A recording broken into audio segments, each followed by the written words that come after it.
ding ৰূপহী PWD সাৰ্কুলৰ assistant executive engineer চেটাগৰীয়া ইয়াত উপস্থিত থকা সন্মানীয় ওলামাসকল যুৱক বন্ধুসকল আমাৰ জিলা পৰিষদৰ সদস্য আফচিয়া চেমিম ডাঙৰীয়ানী গাঁও পঞ্চায়তৰ সভাপতি গাঁও পঞ্চায়তৰ সদস্য মোৰ সহকৰ্মী বন্ধুসকল আজি বহুদিনৰ এটা অভাৱ আছিলে মুকুন্দআটি বালুচৰ এই ৰাস্তাটো আৰু এই ৰাস্তাটো যেতিয়া আমাৰ ডিলিমিটেশ্যন হৈছিলে হোৱাৰ পিছত এদিন মই অহাত ৰাইজে আপত্তি কৰিছিলে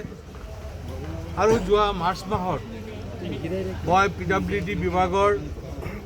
executive engineer assistant executive engineer সবকো লৈ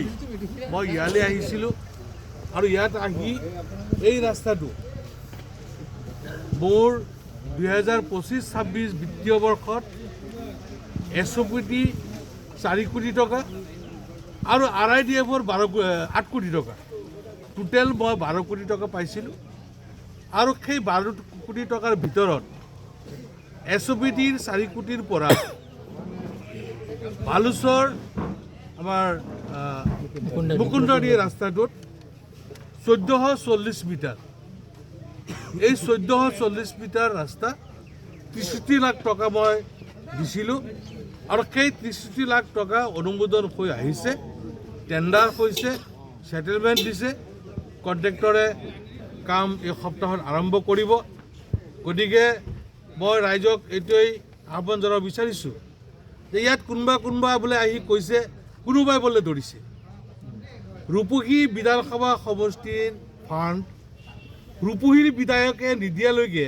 বেলেগ কোনোবা বিধায়কৰ ক্ষমতা আছে নেকি যে ৰূপহী সমষ্টিৰ বিধায়কৰ পুঁজি বেলেগত দি দিব গতিকে এই ধৰণৰ বিচাৰ আৰু আভুৱা ভৰা কথাৰ পৰা আঁতৰি থকাৰ কাৰণে সেই পক্ষক মই